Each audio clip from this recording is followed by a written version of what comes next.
In 5, 4, 3, 2, 1. What's up, everybody? Welcome to another episode of the Genius Brain Podcast. We have a very special guest here, the other half of the Sudarso, but actually the third of the Sudarso brothers. You have an older brother. Mm-hmm. Thank you for remembering that. Of course. Come on now. That's what good friends do. That is what good friends do. No, seriously. Thank you, dude. Yeah. So one of the three brothers of the Sudarso brothers, we have Peter Sudarso here. A lot of questions. This motherfucker. We were just talking about I'm an open book, dude. You can ask me anything. Yeah. Well, most things. Why the fuck did you go back to school? How about that, Jack? Wait, for real? Are you asking me like a for real question? No, for real. Like, all right, let's talk. All right, okay, well, it's kind of interesting because, you know, me, I hate school. Like, I hate school with a passion. I fucking hate it. Like, I don't mind learning. Yeah. I just don't like set curriculum, right? I agree, yeah. I don't like it when somebody tells me how I should learn. Yeah. That's the biggest issue I have. But for you, you decided to go back to school. Because of that reason. Because you hate it? No. Not because I hate it, dude. Come on. If I hate it, why would I do it? Yeah. No, it's because I agree with you. Like, I'm the type of person that's like, I hated learning a set curriculum. I hated it when people made me do things their way. And I freaking like, you can even ask my parents. They were so disappointed in me in like school because freshman year I got a 1.0, dude. You got to try to get a 1.0. You got a 1.0? Hey, yo, I still graduated, okay? Don't talk to me like that, Dad, okay? Because even I didn't get a 1.0, dude. Exactly. You got to try to get a 1.0. I was that bad because I hated it. So last year I went through some stuff and I realized I was like, you know what? I can't keep being a kid anymore. Yeah. And part of me being a kid is like, I dropped out of college. Nothing against people who drop out of college. Like, I fully support that. You should go towards what you want to do. Like, go for your education. Fuck them, you idiots. No. I was one of them. I am one of them. I dropped out of college too, though. Oh, you did? Yeah, I dropped out. Wait, I thought you got a college degree. No, so I went to UCR. Yo, nice. UC boy. Yeah, but that's the time they accepted everybody. So, yo, dude, I couldn't even get into those schools. Well, that's because you're stupid. That's different. I know. Why you got me on here, dude? Genius brain? Like, you get a fucking idiot? So I went to UCR. I had like trouble over there. Then I went over to a community college. Then after that community college, I went to Sac State. God bless community college, dude. Just saying. I'm telling you, man. Like Sac State, and then I was like a few credits away from graduating, and I dropped out. How much? Like 3 units. Oh, what? 15 for me. And then I left, and then I went to LA. Dude, well, you know what? That's a lot of faith, and you did it, and you made it, dude. Here you are, you know, it was a big risk. My parents didn't like it, but no, it is what it is. Yeah, that's the same thing with Yoshi. Like, he didn't like. My parents didn't like it because he got me out of college too. You know, so. Oh, really? Yeah. Shit. Oh wait, we went completely off tangent. What were we talking about? Oh, this side we were talking about why am I back in school? Yeah. Yeah. So I realized I feel like a kid in the sense that like I never got over that. And so I went back to school because, well, one, I was like, I'm not a competent illustrator, and I want to be like, if I'm already gonna have free time anyways, like. Oh, you're going back for art? Yeah, I'm going back for art, and art and psychology. Anyways, so I'm psychology's fun. Psychology's super fun, dude. It's super useful, and I think everybody should take that class. You know what I mean? Yeah. But anyways, so I went back for art, and when I was there, it was super hard, and I was like, I don't need to be here. I already have a career. Like, I just need to keep going forward in my career. I just do what I do. I don't need this class. And then something inside me was like, you don't need this class, but go ahead and keep that attitude up. You just spent $200 to have that attitude, waste your time, come to school, do nothing, and just like pout, you know? You're wasting your time. And so I was like, oh, shoot, I am right. I'm wasting my time. I should just go home. You just Asian dadded yourself? I just Asian dadded myself. I really did. No, but in a way that's like, I was like, okay, he was right. But then I realized I'm an adult. I'm an adult. I could do what I want. I could go home. And I was like, all right, cool. I'm going home. And as I was about to go home, I was like, nah, you know what? Let's just check it out. Let's see what this is like. So I sat there and I listened as if I didn't know anything. And I realized I didn't know anything. Because I've never really done art school, so I really didn't know anything. Yeah. But I was so cocky, you know? I was so cocky because I was like, I could draw. I don't need this class. Oh my God, draw a circle, shade here. No, this is dumb. Yeah. I could do that with a face. And now I was like, oh my gosh, I didn't even know how to shade faces correctly. Yeah. Like, I make noses wrong, you know? Like, so being in there, it changed my experience on like what I needed to learn. And so I started to just really get into it. What's your end goal for it? Well, one, I think that life skills are really fun. Yeah. It's super useful just because like So you're not looking to get a degree. You're just I am. That is one of my side goals, but that's just like if I get there, I'll hit that on the way, you know? Oh, okay. It's not like, oh, I need this degree. I'm there for like I want to get better at things, if that makes sense. Yeah. And if the process of it allows me to get a degree for people to recognize me, cool. Yeah. If it doesn't, that's fine. At least I have the skills anyways. You know what I mean? Yeah. So you're going for psychology and also illustration because Yeah. I know that you do art. I've seen it before. Thank you. And then shit sucks. No, fuck Thank you. Fucking It's growing. It's dope. going to get better. It's kind of dope. weird It's right dope. now. I'm fucking around, dude. Yeah, dude. Everything about you so Asian. You Asian dad yourself. You got dude. Asian self-esteem. Hey, yo, I'm proud of my Asianness, man. Yeah, just all the negative stereotypes stuff. God damn, dude. And the good ones, hopefully. Yeah. Okay. So, I mean, why'd you go to psychology then? I got into psychology because I think it's really important to understand how I think because I've had problems like understanding myself, understanding other people, that type of stuff, to the point where like in high school, I had friends, but like I never had like a really real best friend except for like Yoshi. Yeah. But that's because he's my brother. You know, he had to be my best friend. Oh, a lot of people don't even like their siblings like that. Yeah, exactly. Yeah. Like God bless Yoshi for being that way to me. Like I really am like so blessed by him. Mm-hmm. But it got to a point where I just didn't even like, I couldn't get dates. High school was not a pleasant experience. Most of it was my own fault. Yeah. But part of it was because I couldn't really communicate with people. So now that I'm like reading up on psychology, I can help myself communicate with people. And if some people are hard to communicate with, hopefully I can understand and communicate with them, you know? I mean, communication is hard because like number one, like you could try to understand the human mind, but like this intelligence versus social intelligence are two different things, right? Oh, for sure. So For sure. A lot of people have that problem of being socially intelligent. And I only started to realize this when I got on the internet. Now, you know, you see people interact within the comments. And aside from the comments, like you see how people behave outside of their social media space and in person. And who they are in their social media realm is not anywhere near to who they are as a person. That's what intrigues me the most. That's why like I'm studying psychology, because I want to understand like that is an untapped domain, in my opinion. Yeah. The psychology of someone behind the screen, because you create a split personality, so to speak. You know what I mean? And that intrigues me, but there's no real like, I mean, I'm sure I could find some stuff if I Google it and I find some research and stuff, but I want to, and the thing is like, I can't get there until I understand the base. And there's no point in me like learning that stuff online. Well, there is a point in me learning that stuff online, but in my opinion, it's more important for me to understand the base first. Like I'm a big believer. You're gonna make fun of me again. No, I'm very Asian in this sense, but I'm very Asian in the sense that like my parents always told me like, if you're gonna do something, do it from the bottom. Like my dad started his job literally from the mailroom. And I know that sounds dumb, but like literally from the mailroom. And so I'm like, okay, cool. If I want to do it, I can't jump to the end and expect to just be the guy who understands it all. I got to understand it from the beginning.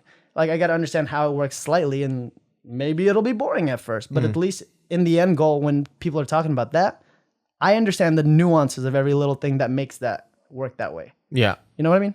No, I understand. Like, why would I make fun of you for that? Because you've been making fun of me for being Asian this whole time. Like, oh, you studied this, you studied that. Nah, it's just I'm saying like you just went back to school. It's just I'm very Asian. It's my worst nightmare, dude. Like going back to school. Like I still have nightmares of me waking up and being late to school. Wait, for reals? Yeah, for reals. Like Dang, dude, you were very conscientious, like man. I woke up like even as an adult, like I'll have a dream that Like, oh god, I didn't do my homework. no, like shit like that. I did too. I'm not gonna lie. I said that because I feel that same way. Yeah, like as a fucking adult, I'm not even in school. I'm like, yo, what the fuck is that shit about? Yeah. You know, school was just such a weird thing because I like I said, I don't like somebody telling me how to learn, but I do appreciate school a lot. Like for example, if I really wanted to understand psychology, it would be great to have a good foundation for it, like with the curriculum. If you don't want a foundation, hacks, you can find lectures online from like UCLA and like great Oh, for schools. sure. I mean, who wants that It's shit? for free.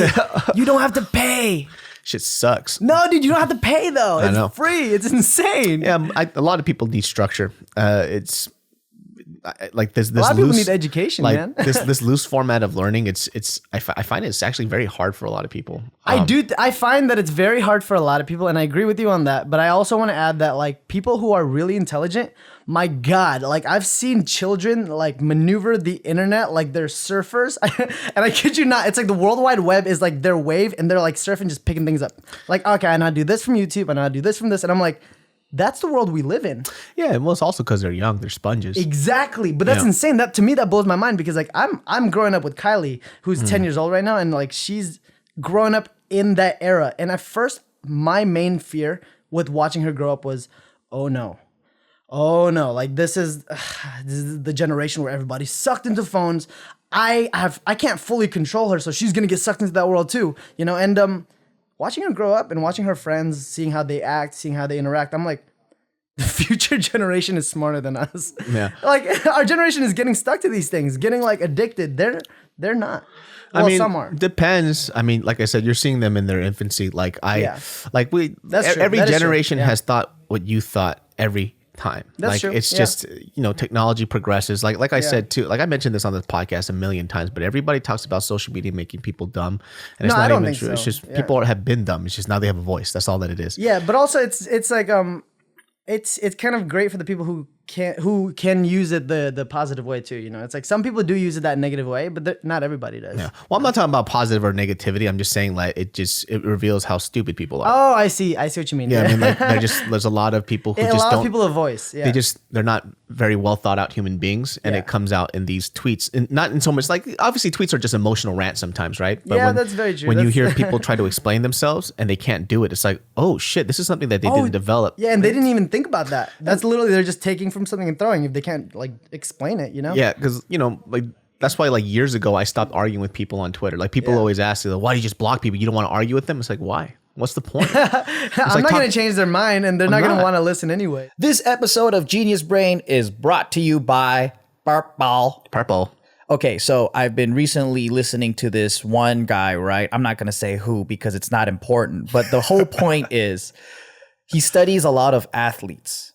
And he was saying how sleep is like this super drug. Like I it's believe like, yeah, it's like everyone should be maximizing their sleep. And if you're not getting good amounts of sleep, then you're really not repairing your body that well. So for optimal performance, we need really deep, restful sleep. And Purple Mattress definitely helps me achieve that. Oh, I'm telling you, Purple Mattress is the best. And you know why? I'm gonna give you guys a couple of facts. The Purple Mattress will probably feel different than anything you've ever experienced because it uses the brand new material that was developed by an actual rocket scientist. It was not like the memory foam that I'm used to because number one, I was broke and I didn't have memory foam. I had a cardboard and some rocks. So the Purple Mattress definitely felt amazing once it came to my house and I slept on it because I definitely got a really good night's sleep. The purple material feels very unique because it's both firm and soft at the same time. So it keeps everything supported while still feeling really comfortable. Plus it's breathable, so it sleeps cool. So if you're like me, I sweat a lot in my sleep. So Purple mattresses are very breathable, thus eliminating the puddle of sweat.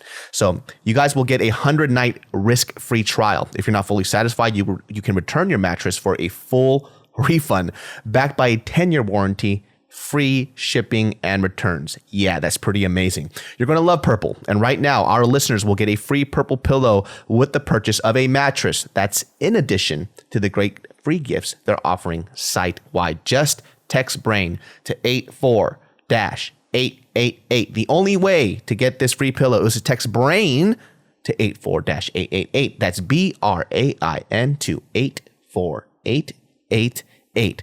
Message and data rates may apply. Like I'll say a point. Yeah. If I feel somebody writes something that's coming from a very decent place, even though it's negative, I'm like, oh, I bet you I could talk to this person. Yeah, like, that's true. For example, That's important to do too. yeah, there was a person who wrote a comment because I was talking about a topic where it was about depression and how you feel about things. Mm-hmm. And basically what I said is like there's kind of levels to this, right? For me, I said this is my example of how I deal with it, right? I said to me not everything is depression.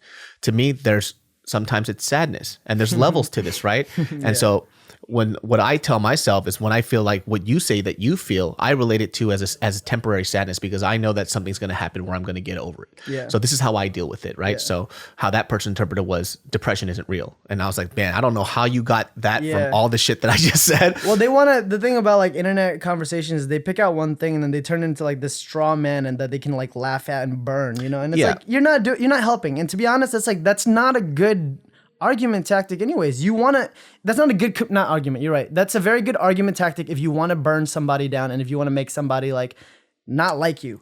Yeah, and really quickly. And for me too, if that person's suffering with depression, it also gives me empathy because now I know they're not coming from a level-headed place. Exactly. Yeah. So it's like, okay, so good for you, dude. Yeah. So I broke it down. And I was like, no, this is what I meant, and this is what I said. I just said like, for me, it feels like I can't do that to myself because I can't label everything as depression because then that's dangerous to do that. That is dangerous for me because it's like a self-fulfilling prophecy for me. Like that's how I deal with it, you know. And I think part of it comes from like the way that part of it is because social media culture, man. Because social media culture like transplants this idea to everybody that the level that you should feel is everything that's on Instagram. So when you're scrolling on that, you're like, that's how happy I should be. I'm not that happy. I'm depressed. Yeah. That's not life. Life is full of suffering. The standard is suffering. You are living life. Yeah. You are living life. That is just the truth. Those things are just like the polished things that people want you to see. You know what I mean? Yeah. Joe and I talked about this too, not in a very short stint, but it's just people had this. I feel because I say people as in like me when I was younger too. I kept on trying to separate life with happiness and sadness, and I thought those were two separate things. But life is both, right? Yeah, no, definitely. And I agree. when you tell yourself you're not going to go through these woes, you kind of set yourself up for failure. Yeah. And that's the hard part. You know, that's the hard part. Waking up knowing that you know what every day something bad might happen, and sometimes it just. I mean, that's just kind of life. Like it's okay. It's like there is a point. I mean, there's obviously a point in stressing about those things because as human beings we need to. But like, yes, something bad is gonna happen. That is just life. You might get hit by a meteor. No, that's not true. Probably not a meteor, but like a car someday. You know, Yeah. like that you can't control that. Yeah, it's hard because like just in the conversation of control. Yeah. Control is comfort for a lot of people, right? Yeah. And so sometimes like I don't know, this sounds like great advice, and I don't think it is, but you got to just kind of understand the chaos and give into the chaos because why fight it? The way I see it is understand the rules of the game and play the game. Yeah. As opposed to That's a great way to say it. Yeah, because like a lot of people don't want to play the game. They're like, well, I want to play my game. And I'm like, okay, you can play your game if you understand the rules of the game. You stay within the confines of that rules, then go break the game and enjoy the game your way. Exactly. You know what I mean? It's hard though, because I know like for you, when we had a conversation, you said that you were like dealing with your personal like depression and stuff, you know? Yeah. And you did you go through the steps of therapy, medication, holistic approaches? I think the way that I did it is very, very unconventional, and a lot of people might not like it because it does involve religion. Well, I mean, like, you know, what I always mention, especially with these podcasts, is when people listen into this conversation, don't take this as a dogmatic approach to the way to do things. This is just a conversation between two people. This is how it works for me. You pick and choose what you want from it. Yeah. Nobody's telling you how to live your life. This is just a conversation. So just continue because thank you, dude. I appreciate that. We definitely ran into that issue where people will write comments and they're like, "Well, that's not how I do. I never told you that's how you should do it, stupid." You listening to my conversations, yeah, all right? it's two people fucking conversing, and you pick and choose what you want from it. I'm not trying to tell you how to live your fucking life. You don't even gotta listen. The moment you don't like it, just turn it off, dude. Like, I even say like in the comments, right? Well, this is how I would do it, and I feel like I would disagree because of this. But the problem that I have is when people get angry. It's like, what are you getting angry about? These are two people having a conversation. There's no conclusive like idea to this. It's just more like it's anecdotal. This is what I would do. This is what he does. This is what there's no blanket that covers it all, in my opinion. Especially when it comes to a subject as deep as depression. Yeah, it's hard to put a lid on it because you're like, you don't know what it is really. And I don't think people really know what it is. So like my experience with depression is just going to be different than probably you, the person listening. Yeah, exactly. You personally or anybody listening, like it's going to be very different. But if they do have similarities to it, they can try my approach and maybe it might work for them. Yeah. That's the way I see it. Yeah. You know? Okay. So, how deep you want to go with this? With depression. As deep as well. We got time. Okay. All right. Yeah. All right. Cool. Let me sit up. All right. So, all right. Depression for me started 9th grade, right? Yeah. Because that's also when I got the 1.0 in school. Okay. I was just going through a lot. Yeah, exactly. Well, no, the grade was a result of the depression. It's like I was just going through a lot of stuff, and sometimes for me it's hard to talk, to articulate my thoughts, to articulate my feelings, to articulate myself. And so like during that time was the hardest time. And I was like, I started like struggling with religion. I started struggling with like my grades, who I am, all these things. And like at that point I was an Indonesian kid in America who couldn't even speak the language really. People made fun of me. You know, it's like I had a chest problem. people were making fun of my oldest brother, you know, like, so I was just like, it was hard for me to communicate. I didn't get why people were doing that, you know? And so like during that time I got really depressed, but the depression started to take on like a bad form, I guess for me. It's like, it started to be self-defeating. It started to take on the voice of those people who started like fighting with me, you know? Like, it got heavy. I mean, obviously I also did some bad stuff during the time. Like, I'm not going to say like I was a perfect person. And I think the thing about depression that is so dangerous, and this is even more dangerous when people self-diagnose themselves with depression. In my opinion, again, this may not be scientifically true because I'm uneducated.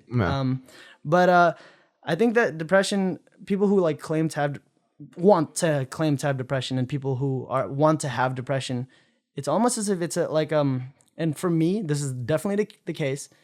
It's me saying I don't want responsibility. I don't want to be responsible. Because for me, it's like, yeah, I'm not happy. I don't understand. I don't get it. Why am I so pissed off? Why do people want to fight me all the time? And why is it that when I fight them back, I'm the monster? I'm the freak. I'm the weirdo. Yeah. You know, it's like I came from a different culture, man. Like I came from a place where like the rules of society was different than here. Yeah. You know? And then when people pick on you, it's like it's just a different thing, and you don't understand what you did wrong. And so for me, I just started to not understand, and then like I shut people out. You know, it's like that's one of the things. Is like you shut people out because you're like, you know what, nobody will understand me anyways. And then you start to listen to that voice in the wrong way. The voice starts to talk to you. It's like, you're worthless, dude. You're terrible. You see those people, they think you're weird. You have a hole in your chest. That means you're going to die soon. Like all these terrible things. And I'm sorry if it gets dark. No, keep going. But like, those are the voices that I got, you know? And it's like, then like, I started to like really see it in myself. And then this is when it starts to like, it morphs you. It starts to shift you. It starts to kind of change becomes you. like a self-fulfilling prophecy. It's like you speak your negativity into existence, and you can't help but become that thing that you keep saying to yourself constantly. that it's the truth of life. That's like why I think the new age people kind of have it right. Not that I have anything against the new age people, and I think they are entitled to their own beliefs, but the new age people say like manifest your destiny. I believe that is true. I truly believe that, but I don't think it works in the way that they think it works. But I'll talk about that later. But anyways, that's a completely different subject. Yeah, we'll talk about that if you want to touch on that. But so depression started to get the best of me, and I wasn't an attractive kid. I couldn't even hug girls in high school. Like girls didn't want nothing to do with me. You know, it's like, so this is who I became, the identity of who I am. And then flash forward years later, I'm still dealing with this depression, but it's like it's manageable now. It's like I've dealt with the demons to the point where like I've shrunk his size and I've given him a collar, but now he's still there. You know, it's like he's just looming behind. I'm doing my college things, didn't make it to a good college. Oh, I guess you're going to community college, you loser. And I'm like, oh, come on, man. Like, I'm not that bad. But then like the voice kept beating me down anyways, you know? Yeah. And I didn't make it to a good school like anybody else. And then I went to community college to the point where I went 3 years. And I did it 3 years, and I was like, you know what? I'm slow. It's fine. This is who I am. I'm a loser. I'm an idiot. I'm not smart. And during the time, too, I had a girlfriend who wasn't very kind to me. Like, she was adding on to the depression. But the thing that sucks is like, it's kind of my fault too, because it's like depressed people are just hurting and they need somebody.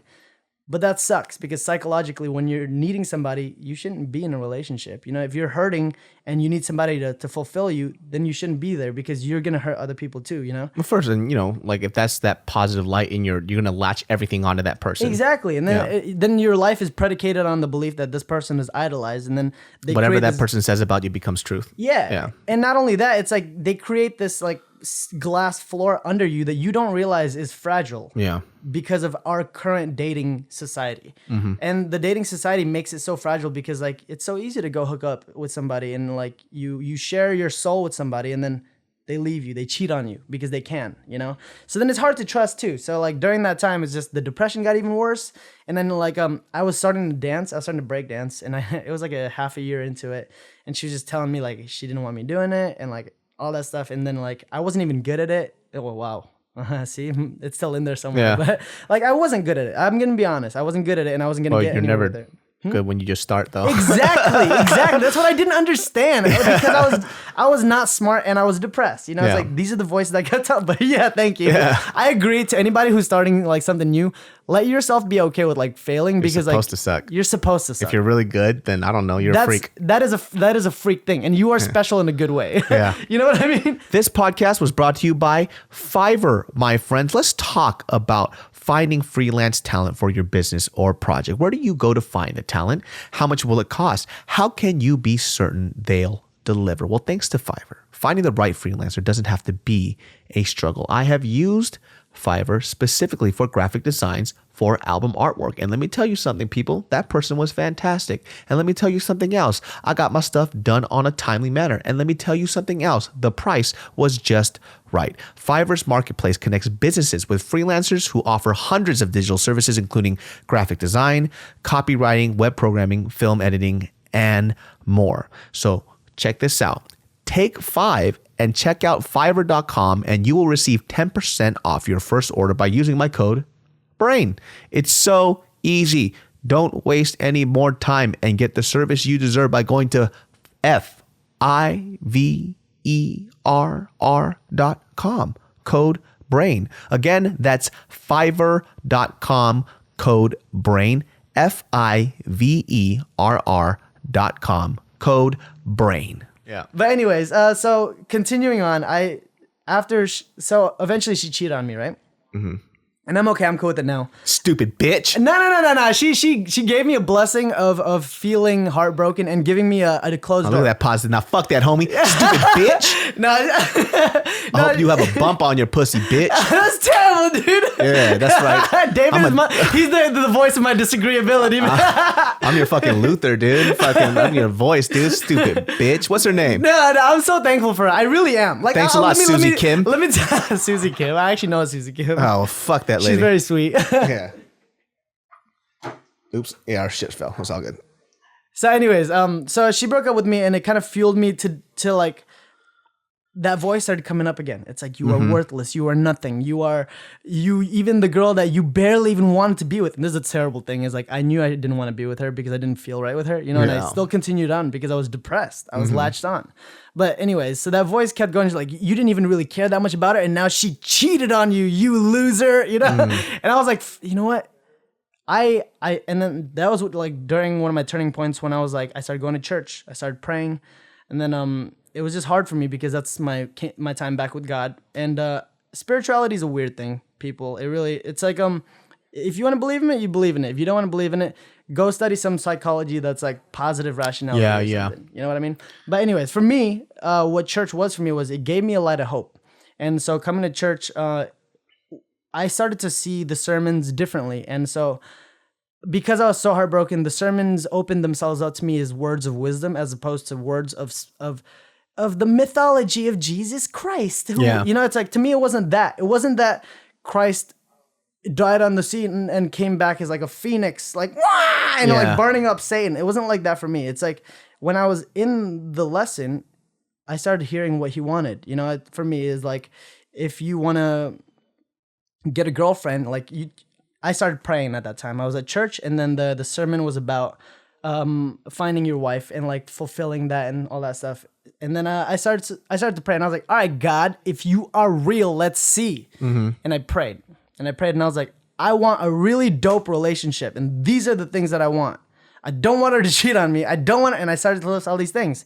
And then God was like, well, this, like, not God, like I didn't have like a voice. I was like, Peter. It wasn't like that. But like after I prayed, a little voice in my head just was like, is that really what you want?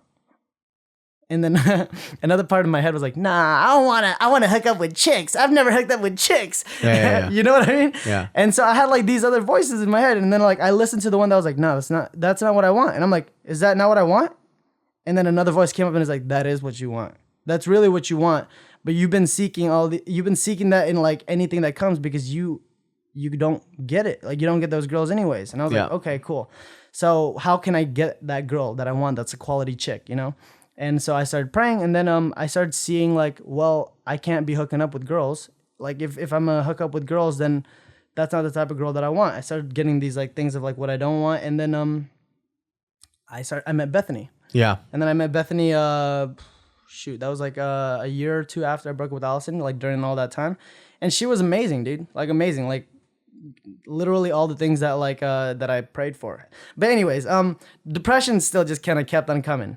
So like I got with a girl, I got everything I wanted, depression kept on coming. And then I want to skip over the whole acting part because I think we can come back to that later. I want to cut back to it if you want to talk about that depression during acting. But flash forward, depressions. I reached some success in terms of acting. I reached some success in terms of like social media, or people would say, you know what I mean? Yeah. Then I still had depression, and I was like, you know what? This is weird. Like I thought that this was supposed to go away when things are good. I thought that's how depression works. And then I looked up and I was like, oh, that's how depression works. It doesn't go when things are good. But then I started thinking more. I'm like, do I want depression? Yeah. So I started to do new things. I took school. I did all that stuff. And during my process of doing school, I also decided to do stand-up comedy like an idiot. Because stand-up comedy is very terrifying. And it's very, very hard. And I wanted to conquer that within myself. And so I took up stand-up comedy in the stupidest way. I didn't even start small. Someone hit me up and was like, hey, do you want to do stand-up comedy for beginners? And I was like, yeah. And so he put me down on the schedule and I couldn't back out. And I was like, well, that is a very harsh. What have I gotten myself into? So I did it. So then I was doing it, and then I was going to church during the time, and then I was having a moment with God. I was in worship and singing praise and all that stuff, and I came home, and I was bummed because I was working on stand-up comedy and I couldn't find the right thing. And I was talking to my friend who does stand-up comedy, and they're like, "What do you know the most?" And I was like, "I know depression." Like, because I kind of thought I did. I don't know depression. I don't know anything about depression. I know my version of depression, you know? Yeah. Which is hilarious. But people think they know depression just because they know their own version, you know? But anyways, that's a segue.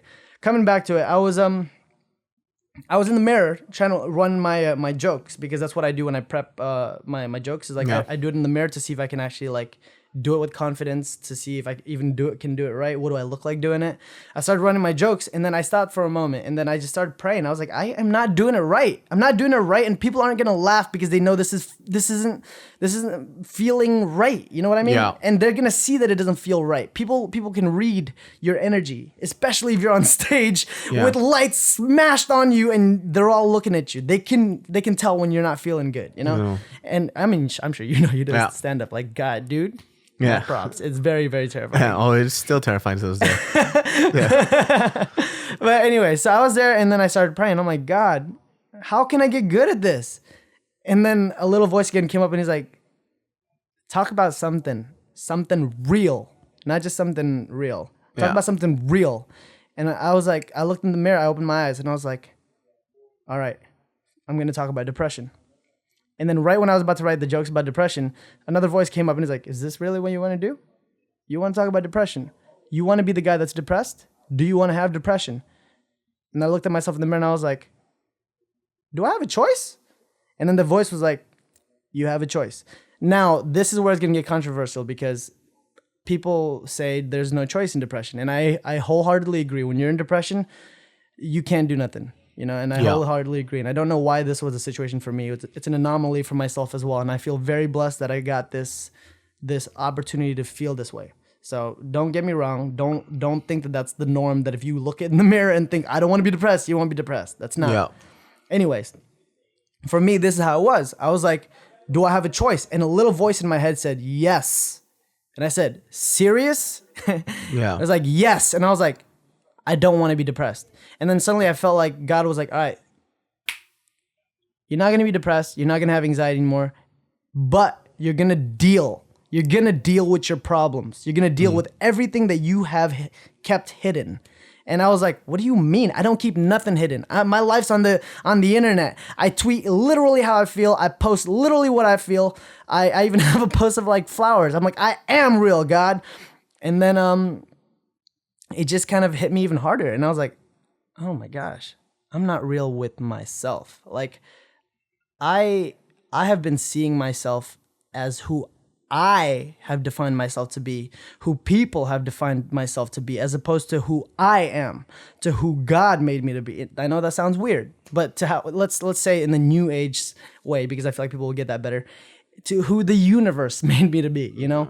But like, so I started, at that point, I just started to just be real with myself. And I was like, okay, who am I? I keep, you know, like people keep saying I'm a good looking dude, but people see this, I see all of my 28 years of life, and majority of my life, I was not good looking, but that's not who I am anymore now. Like, people do say I'm good looking, so I should trust them. I should feel that way, you know? And I was like, okay, oh, that feels nice. Oh, thank you. These people actually think that way about me. That's cool. And so I started being real with myself, and I was like, oh, okay, that's where I fall short. So this and this. And then it got to a point of like me doing the stand-up thing, and then I was real doing the stand-up, and it actually worked. You know, like people laughed at my jokes. I started exploring more, and then I decided to get baptized. And during the baptism, it was fantastic. I felt like a new person, and it just really it helped me repurpose myself. The moment that like it said I didn't have to be that way, I started to look at myself, and I was like, all right, well, I'm feeling this way for a reason, you know? What is that reason? Why don't I feel fulfilled? And then I realized that like I pointed my life at what the world wanted me to point at. And it's not the fault of the world. I feel like society nowadays, the culture of being very, I guess, material is just innate, because that's the culture we live in, and I don't want to blame anybody, you know? Yeah. But that got into me so hard that I didn't even realize that that's what I was pointing at. And I couldn't be happy because I needed things. I needed success. I needed money. I needed to have a car. All these things that people tell you on like television, all these things that people tell you, you got to have these things. And to a certain extent, you do have to have money because you live in a world that is money based. You need to provide for yourself. You can't be an idiot, you know? But then I didn't need that to survive because I have enough money. I'm not like balling in money. Power Rangers didn't pay us that much. Yeah. But like I have enough money to survive for my family and to be okay now. And so I was like, I'm very thankful for that. And then I started to reorganize my needs. And at that point, psychologically, what started happening when I got baptized is I started to reprioritize myself, as opposed to being like, I need success. For me, that was like worshiping the idol of success and like money and wealth and fame and fortune. Like but also it's kind of like, it sucks because that's how we live, you know, that's the world we live in. But I realized I didn't need that. And I was like, I don't need that. So what do I need? I need food. I need good people around me. I need water. I need air and like a place to live, you know, stuff like that. And maybe enough money to live for the future. Yeah. That's the amount of money I had. And I was like, do I have enough for that? I'm like, cool. I'm going to partition that. I started to partition that. So during that time, like I started to change my life drastically. I started to like look at my finances. I started looking at banking, and then I started to get that in order. And when I got that in order, I felt a little bit better about myself, and I felt less pressure. And then I started to feel less anxious about things. Then on top of that, I was like, all right, I'm not booking. Why am I not booking? Well, I could go the standard route and say, oh yeah, it's because we are Asian. There's not enough jobs, and I'm not, the industry's against me. I don't know enough people. I'm not enough of a social person. I'm not booking. I could go down that route. And I was like, but I don't want to go down that route. So what route am I going to go down? All right, cool. So I'm going to go down the route of like, I'm not good enough. I'm not booking because I'm not good enough. So I put that on myself. But it was a positive thing. Then I realized, because I was like, oh shoot. The moment I realized that it's my fault that I wasn't booking, I started doing better. And then I booked a show that was fantastic for myself. But like that happened only because I realized I was like, I wasn't doing good enough, and I'm not good enough. And if I get good enough, then they won't have a reason. You know, it's like, yeah, they can give me the limitations of like, obviously like, yeah, you're Asian, you're not gonna have enough roles for you. I don't know what else, but now it's also different. Like the industry is really geared towards Asian, which is fantastic, and I'm so thankful for that. But like I could take that route because that is a real do you route. feel for your depression, it's more for you kind of got a hold of it by taking control of the things that you could control? I started listening to it. Yes.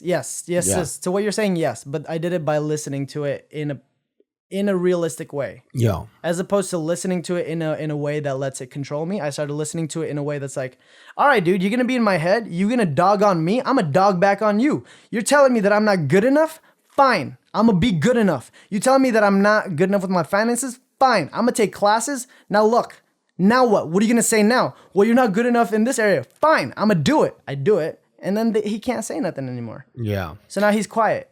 It's like a concept that, man, I mean, I think it's easier for you to say it than for me, because people say I have been depressed, but I don't know if I've ever have, because I never categorize it as that. I just called it sadness. But that's a powerful thing too. Yeah. You know? So like I've just, I guess that was like one of the bigger issues that I had with a lot of people. They go, no, you've been depressed. You have to fall into that. I'm like, you don't. I don't, because like, well, that's how I explained it to them was, Well, let me just say that if you're saying that people deal with their depression in different ways, then maybe I'm dealing with mine by saying it's not depression. But that's the thing. That's the thing that when people can. Okay, to the listeners listening, if you have diagnosed yourself with depression, or if somebody has diagnosed you with depression, listen to what David's saying, because you have that power to declare it within yourself.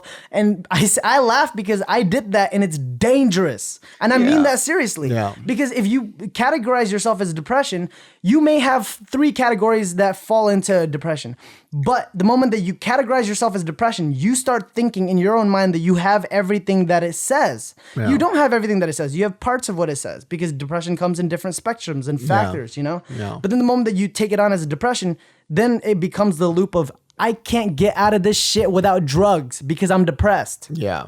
That's unhealthy. Yeah. I just get scared sometimes because, I don't have kids yet, but I just don't want everybody to always think that a pill will fix something, or or these problems are so. I'm not anti-medication, by the way. For sure. I don't by think the way. anybody is. Like, there are very scientific and conclusive studies that, some people do need medication. And if you're about to kill yourself, dude, okay, if you're about to kill yourself, take the medication.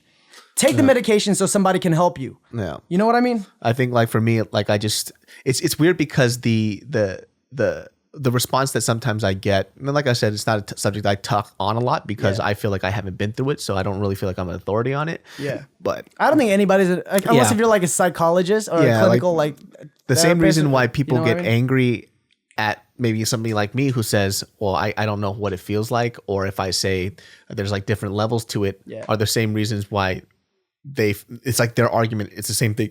It's the reason why they're angry at me. I'm like, I'm telling you, like, I feel like there are levels to it, but you can't sit there and keep telling me that I should be depressed, that I am what I'm going through. Well, if anybody's telling you should be depressed, then like, you tell them right back to their face that no. You know, it's like, no. I was like, I don't know what you want me to say that'll make you feel better. Do you want me to say that what I was going through is depression? Would that make you feel better? But it doesn't make me feel better, so I can't do that for you. That's why I think it's like it's a little like a get out of jail free card for feeling that responsibility, but this is not it for everyone. For me, that's how it was for me. Yeah. Like for me, saying depression was a get out of jail free card, because it's like, I'm so sad. People are like, yo, hey man, you can make your life better if you want to make it better. And I was like, no, I can't. Because the hard part about your story is that a lot of people might come back to you and say, well, you were never depressed then. This is a completely different thing. Exactly. And that's why now I tell people, like, when people ask, have you ever been depressed? I'm like, no, I have felt depressed. Yeah. I have felt depressed, but I was not depressed. Yeah. And ironically, dude, the moment after that happened, and I was like, I prayed to God, and God was like, then you don't have depression or you don't have anxiety. It's gone. The person who first told me that you still have it and it's never gonna go away was a pastor. Oh, really? Yeah. That's crazy. I was talking to him and he was like, yo, man, I had some divine moment with God, and he took away my depression. And then he looked at me in the eye and he was like, nah, it's not gone. It's never gonna be gone. And I looked at him and I was like, really? Yeah. And so I kind of got sad and depressed during that time. I got sad and depressed. I wasn't depressed. I was feeling like depressed, you know, during that time. And I started to beat myself up. And this was, I want to say, today's May, right? No, June. We're in June. Yeah. So about 5 months ago, this is when it happened. I met with him and he was like, no, you still have depression. And then for like 2 weeks, I started feeling depressed. And then I beat myself up. And then my buddy, I'll say his name because he's a dope dude, and I hope he doesn't mind, but James Tang, he checked up on me and he was like, hey man, what's going on? I just felt like, is everything okay? And I was like, actually, I'm feeling pretty bummed because I thought I was not depressed anymore. Yeah. Then now I just spent 2 weeks in depression. I feel really bad about myself. And then he was like, well, you got to let yourself feel sad. You can't beat yourself up for feeling sad. Yeah. If you fall back into depression, you just got to realize, okay, well, do I want to stay in here? And if you can't, then just stay in there for a while. Say, okay, accept it. Figure out why you're feeling that way. And I was like, I've never thought of it like that. Yeah. And so I sat there and I thought about it. I was like, I'm feeling sad because he said that, and then I couldn't get over my depression. And so I just struggled with not being able to get over my depression, which frustrated me, which created more depression. Yeah. You know what I mean? Yeah, perspective is a huge thing. Yeah, it's hard for a lot of people because sometimes when people hurt and then you tell them a story like this, the immediate response is to be defensive because they're in a very hurt place, right? Because they feel like they're in this hole that they can't get out of, and they see somebody else who found that light, and then they want to categorize them as, oh, you don't know what I'm going through now because you're not depressed. Well, I'm going to be completely honest, I don't. Yeah. I don't know what they're going through, and that's why if you are going through depression, you kind of have to talk to someone about it. And it's not your responsibility, because obviously you have every right to be entitled to your sadness, and you can feel that when you don't have to reach out. But if you reach out, you will feel better. You will not feel this pain anymore. Yeah. And you have to listen to people when they talk to you about that stuff. And like, I just want to shout out Yoshi, because having a younger brother who is depressed, it's hard, man. Yeah. It's hard, because then like he doesn't understand when I snap. He doesn't understand with these types of things. But without him in my life, I would not be here. Literally. Yeah. I literally would not exist. But even like with that, he's always taking care of me, you know? He's a really good brother. Yeah, I mean, I feel like you guys, because I just heard a little bit of his story when I had your brother on here. Oh, and yeah? Yeah, so. You say good things about me? He never says anything good about you. No, I know, of course, right? Yoshi. He's like, fucking little brother. God damn. I was a little shit to him. Let's be real. No, but I mean, I think like you guys, the immigrant story is pretty hard. You know, like I think it's something that a lot of people don't understand. Like, for example, like I only came here when I was like 2-3 years old. So I didn't have to experience with a lot of what you did. Now, mind you, my first language wasn't English, but you guys really couldn't speak English, you know, and when you're different and you stick out, and then on top of that, having, you know, you guys are very quirky human beings. You specifically, it makes it even more difficult to connect with people, you know? Now, So- you know, that's what I got to say really quick. And I don't mean to like, you could cut this out if you want. No, If this go is too ahead. personal. I don't cut anything I want out. to say thank you so much, dude. Yeah. Like for being a friend of me. I'm serious. Cause Yeah. like, it's not easy. It's not easy for me in my opinion. Like that's why I don't have a lot of friends in the industry, because it's hard to connect with me, because I am weird to understand. Like I am a quirky dude. You're right. You're But you're right. look at the group of friends I have. They're all fucking weird though. That's true. That's true. Well, like for me and how I've always developed friendships, it was very different. So I never developed friendships first. I mean, obviously we have to vibe and click on certain things. Yeah. That's anybody, right? That comes with romantic relationships, business relationships, personal relationships, right? You gotta be at least level on some ground. Yeah, you know? we had that ground. So after that, it's just, is this person a good person, right? And I think for me, when I was younger, I tried to develop a lot of friendships based on not on who the person was, but what they could do for me. Yeah. And that's what a lot I of get kids do that. when they're younger, right? Yeah. Because we want to hang out with cool kids because we want to be a part of that clique because of how they make us feel on an exterior sense. So for me now, when I develop friendships, is do we have a good foundation after that? Are they a good person? Yeah, exactly. And so, And now we're being honest. And now we're being honest with each other. and that's all that it is. And I like different perspectives. I like being able to have a conversation with somebody. Sometimes, like if I click with somebody, I click and I don't think about it. I'm like, is what it is, and I just move on. Yeah, exactly. You know, that's why like when you and your brother both got that Power Rangers thing, I congratulated both of you. Yeah. It was an amazing thing to see. Yeah. And when you see your friends win and you see them evolve, it makes you want to try better too. Makes you- Exactly. It's like that's the beauty of friendship. I feel like this is gonna get weird in D&D-ish because Yeah. I've been working on D&D a lot. Yeah. But this is the magic of friendship. No, I'm serious. Like when you meet somebody that becomes your soul friend, and Yeah. I don't mean soul as in SOLE, Yeah. like alone. I mean like soul SOUL. Yeah. And you can mean this in a spiritual way, in a hip hop way, you know, like soul brothers, you know, Yeah. like I feel like when you make good friends and you are soul brothers, everything that's on them suddenly is linked to you. Yeah. And that's like the beauty of it. It's like if somebody were to come in here and like congratulate you about something you did, I would feel the same happiness for you. Yeah. I'd be like, heck yeah, good job, David, because Yeah. you're my soul brother. But if you're going through hardship, I would feel it too. You know, it's Yeah. like, dang, that sucks. That's why I don't get Hollywood sometimes. And I feel like Hollywood is like, it's the opposite in that sense. It's like, oh, if you're feeling good, we got to bring you down a peg. Yeah. Like, what? Really? Why? No. That's not how it works in my world. In my world, it's like my homies, my tribe, my people, when they're feeling good, I'm going to lift them up. Yeah. If they're feeling sad, I'm going to get down there with them. I'm going to sit with them. I may not be able to lift them up, and that's okay. And that's the problem that I had in the past is like I used to sit down with people and I try to lift them up, and people don't want to be lifted up sometimes. And then I get stuck down there with them, you know? Yeah, I mean, acting is such a weird space just because, like, it's, you know, there's things beyond acting that's out of your control to why you won't even book, why people don't like you. Yeah. And it's just, that's why, like you did, like, you just focused on your craft and you had to do what you had to do. That's within your control. Though, I mean, I'm also not like a super prolific actor. Like, my Hey, last man. job was like back in like January. Hey, but I'm enjoying it. That's pretty fucking good, though, dude. That And is, it yeah, I'm wasn't happy just a with job. You fucking booked. You know Yeah, what I mean? that's true. Thank you, You dude. booked. I So, appreciate it. you know what I mean? It wasn't like you were just like a one-off cast member. You fucking booked the series regular thing. So it was pretty fucking amazing, man. Thank you, man. I like appreciate that's that. The show got canned, by the way, but that's all good. And on to the that next. happens to 98% of shows too, by the way. So it doesn't matter. Yeah, it's all good. Yeah, because like I went through a whole period where, you know, because of the film that I did, Mm-hmm. I got to Goop, meet all. you mean? Yeah, I met all these casting directors, and I just asked a lot of questions. And it wasn't to see if I wanted to get my way into acting. Yeah. I just had an opportunity to talk to these people to see what Yeah. goes on in their head. Yeah. And they told me how it works. They go, listen, man, like when you go in for an audition, you have to come in with the understanding that number one, we are looking for somebody that'll kill this role. But number two, there are people already ahead of you. And this is not what they told me, but I figured out that they already have somebody in mind for this role. You are the backup to the backup to the backup. That's why you're auditioning. Exactly. You're already the backup to the backup of the backup. But you have to understand that. Yeah. You know, it's like what you were saying earlier. You said it's like the whole like you got to understand the rules of the game before you break the game. It's the same thing with acting. Yeah. A lot of people get into the acting industry and they get pissed because they don't understand that rule. That's a rule. If you book a job, that's like an exception to the rule. Yeah. You know what I mean? It's just it doesn't happen often. And just because you book the show and you go to testing or whatever, there's how many fucking sitcoms do you see in X amount of networks? Yeah. Right? Yeah. So actors are auditioning for like hundreds of shows. There's only about like 10 or 20 that are going to make it. Yeah. So you got to realize how small that pool is and how you got to be so grateful that if you ever even get in that pool,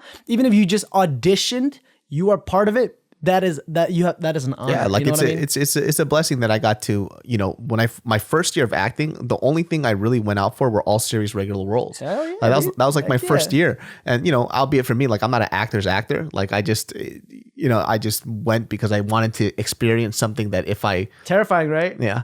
You know what? First one was terrifying. Second one I scabbed over. I was like, oh really? Whoa, dang, you dabbed quick, dude. Well, you dabbed really quick. Because stand up is way worse than that, in my opinion. Yeah, I agree. Stand up is way more terrifying. I 1000% agree. If you can do stand up, you can do an audition, and if you can do an audition, you can try to do stand up and probably cry on stage. Because I'm acting, I'm doing this role for a group of 5 people, versus me going up on a stage with like 300, 400. This is 5 people. Yep. You know what I mean?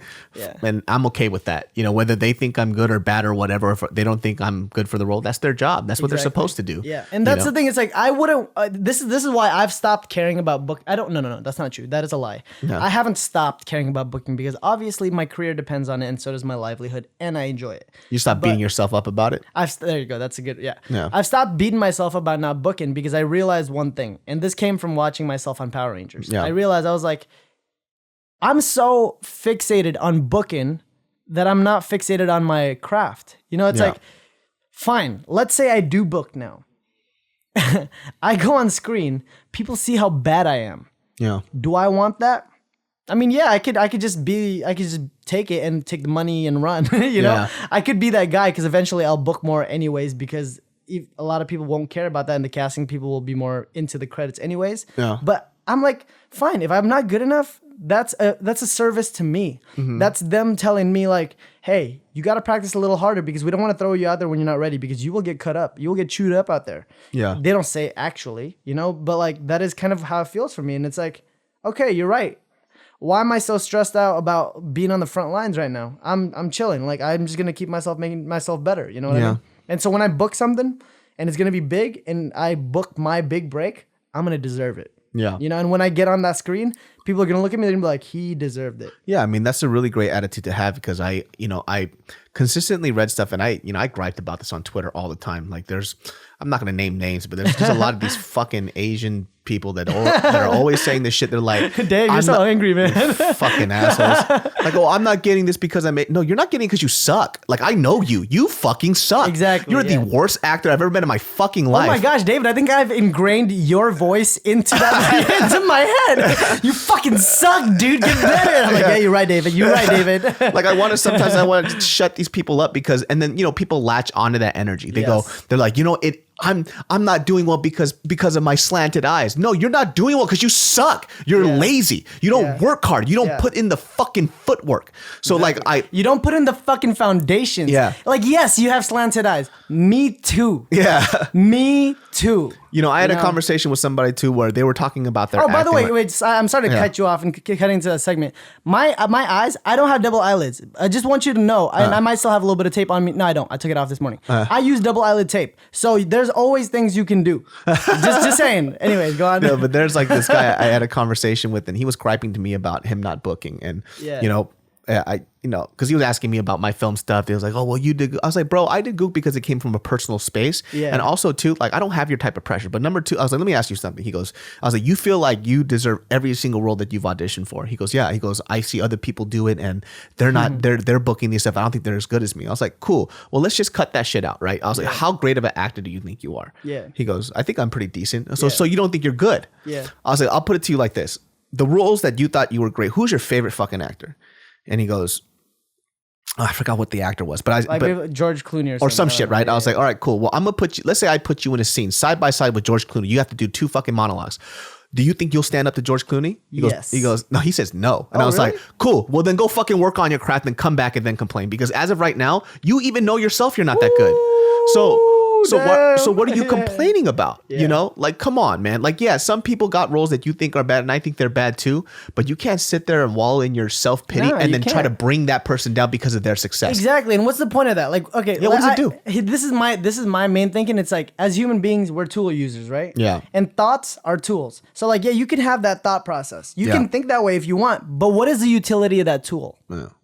Like, really, like, you could have that thought process, or you could be. Here's another tool, thought process that you could use. They are right. I am not good enough. Yeah. Then at least you're practicing to get good enough. So if you haven't made it, then it's because you're not good enough. But at least you're still practicing, so you're not doing anything wrong, and you will make it eventually. Yeah. Because you will be good enough someday. Yeah, it's just that, like, we talked about perspective, and that perspective is a hard thing for people to grasp. Yeah, but it's their choice too. It's like, I don't want to knock anybody who wants to feel that way. Like, dude, that is all you, man. Like, that's you. Like, dude, you can feel that way if you want to. We have an actress friend that was like fucking mad at me because we'll talk about it after. But when we cut off, the mics. we won't bring up names. But she got mad at me. David and Peter after hours. Well, because she, I got tired of her cyclical complaining about other people and their success, right? Yeah. Because she kept on bringing up how great other people are at what they're doing and they keep killing it, but she kept on bringing it down, like, but they're not real actors. Like, for example, Viners, YouTubers, or whatever, right? No, that's so hateful, man. It's very hateful. And then I told her, I was like, who says your art is the best type of art? You're acting on this screen. Even if I act on my phone, that's acting. Yeah. It doesn't matter that you're doing it at a bigger scale. You know and what I mean? told her too, and she didn't like it because what I told her, I was like, all I said was something. I was like, that's cool, but they're booking. What about you? Oh, David, why you gotta be so savage though? because at this point, you're too real, man. I heard it so many fucking times, Yeah. and she was like, oh, what do you mean? You're making me. She was a little irritated, and I was like, what I mean by that is that why do you have to knock somebody else's hustle for you to feel good about yourself? Yeah. Maybe it's not your time yet. Yeah. And if they are going that route and they're killing it and they're booking these roles because of their following, well, guess what? They're doing the step that you're not doing. Yeah. So either you fucking follow suit or you just work on your craft and you just do what you do because you love it. Yeah, exactly. Because, oh my God, that resounds to me so much. You do what you do because you love it. If you love it, you won't complain about it. And if you're complaining about it, that means you don't love it. Then that means you don't belong in that place anyways. Don't do it. Yeah. You know what I mean? She didn't talk to me for fucking months too. And I was like, dude, like, I don't know what to tell you. Like, and I didn't even know. True. It's just, what am I supposed to do? You know, it's like at this point, like, you can't. I wouldn't have been that honest with you in the first place. You know what I mean? Well, she came to the wrong person. I know, you're too real. Like, I just didn't like her. Like, they're not even my peers, right? But it's just when I see somebody just trying to downplay somebody else's hard work because it makes them feel better. You know, why do you have to shit on everybody else to make yourself? You could, if she was joking, I would have laughed. But she was seriously. But I mean, I'm not gonna lie. I do fall into that habit because I'm a human being. Yeah, so I've fallen prey to doing that too. Yeah, I think we're all victims to that. I'm not saying I'm fucking perfect either. Yeah, you know, I think like. But I agree that, like, if you have the choice to, like, let's maybe try to not, instead of knocking somebody else, maybe look inside yourself first. You know. Yeah, and it's okay for you to want the roles that they got. It's okay for you to feel a certain way. For sure. I just think that when you're sitting here every day complaining about somebody else's success is where you start to just fall into this hole that you're never going to get out of. And to be honest, to me that's like, okay, those type of people, what do they always do? Always hungry, always hustling, always grinding, right? Those types of people, you know what I'm talking about. Yeah, I fucking hate that shit. To be honest, those types of people, I'm really, really grateful for them because they do work really hard and they inspire me to do better. Because, like, at first I look at it and I'm like, satire. Then I laugh at it. Then I'm like, they're right. Always hustle, always grind. But then I realize, no, they're not right. No. And that's why I can see that they're in that pit that they are. Because here's the thing. That saying, always hungry, right? Now, what's the opposite form of hunger? Well, not opposite form, but the other side of hunger is thirst, right? Yeah. So when people say you're thirsty, is that a good thing? No. So why is being hungry a good thing? Because think about it this way. Even in like in a caveman way. Again, I've been playing a lot of D&D, so please do not judge me. In like a fantasy cave. That's Dungeons and Dragons, people. This man still plays Dungeons and Dragons. I like it. It's fun. But you should try one day, man. I'm gonna get you to play, and you're gonna be like, you know what, Peter, you were right. This is an amazing And if game. I had time, I probably would. Okay, all right. I'll keep you up to that. But anyways, so in the Dungeons and Dragons setting, if you are hungry, you go out, all of your rolls are disadvantaged. Yeah. So think about it this way. You want to go into an acting room. You're always hungry. You're auditioning and you are hungry. In a D&D setting, I'd be like, all right, go ahead and roll charisma, roll performance, but roll with disadvantage. Disadvantage is you roll twice and you take the lower number. So that's a disadvantage. That sucks. I don't think that. I think you should always, you make yourself full first. You make yourself full, then you go out hunting. Always be satiated. Don't always be hungry. Because if you're hungry on an empty stomach, it's going to show. Yeah. You know what I mean? People could smell desperation. That's the biggest thing that a lot of these. So it was funny. I met this casting director, and I don't know what these personal casting director meetings are. I don't come from acting. I come from this world, right? Yeah. And so I walk in, and I remember when I met up with one of the casting directors after. I was like, hey, do you remember? She goes, of course. She goes, how could I forget you? I was like, what do you mean? She goes, you came in to a you kicked down the door and started cussing up a star. I was like, you came into a personal casting meeting in flip-flops and socks, a tank top, and your shorts. You do what you gotta do? Because I've never, ever met with an actor that came so casual before. Yeah. I mean, I don't recommend that to all actors. Like, if you're green and you're brand new, don't get cocky and like. I mean, I wasn't. For me, it wasn't even. I just didn't know what was going on. Yeah, I just walked in, and she goes like, "It was." You were she was confident. She said it was. Her, to quote her, she was like, "It was very refreshing to see somebody that wasn't so desperate for a role. Yeah. Like you just came in and you were just yourself." I even asked. I had an assistant. I was like, "Can I bring my assistant in too? She wants to be a casting director one day." Yeah. And I asked her to come in and sit. She goes, "I thought that was so hilarious." She goes, "I don't think a single actor would have ever done that." No. I was like, "Oh, cool." I wasn't trying to impress you. I was just, I didn't know what was going on, and I thought we were just gonna, because my agent specifically said they just want to meet you. I was like, "Oh, they just want to meet me." Cool. So it was a meeting. Yeah. So I came up. Okay. So I came up like this. You got your vlogging camera. Yeah, and she was like, "Whoa!" She goes, "Most people come up, and they try to impress." She goes, "You look like you didn't have a single care in the world." I was like, "Well, I didn't. I didn't know what was going on." I was like, "Maybe if I did, I would have, but I don't think I would have. I think I just would have showed up like this." Just but that's to the thing. talk It's like I just want to say, like, if you're a beginning actor, the reason why I say don't do that is because then that wouldn't be you and it wouldn't be true. Oh yeah, like that's just who I am. That's because that's who you are. Yeah, and like in acting, I think that's one of the most important thing is you gotta be real. You know what I mean? And if you come into the room and you have a persona, then how are they gonna act? How are they gonna hire you if you can't even really be real in the room? Yeah, you know what I mean? For sure. In my opinion. Well, fuck, man, that was already that an was a hour long in. time. My bad, dude. No, it's all good. I've been Anyways, talking for a long guys, time. no, this is perfect. Anyways, guys, that wraps up this episode of the Genius Brain podcast. Man, we went over fucking education and dealing with anxiety, depression, and everything else, which is something that I really did want to bring up, and it's great that somebody who actually went through it can go ahead and elaborate on what they went through. So remember, if you're watching this on YouTube, leave in the comments below about what you guys want us to talk about, go over current events, whatever, feelings, thoughts, problems that you guys want us to solve for you, which I probably won't do. But we can try our best, but that's all we got. Exactly. Where can they find you, Peter? Instagram is at Peter S. Adrian, and same with my Twitter. There you guys go, man. Well, Spotify, all the audio platforms. If you're on iTunes, give us that 5-star. We will catch you next time. I love you, stupid, smelly bitches. Peace.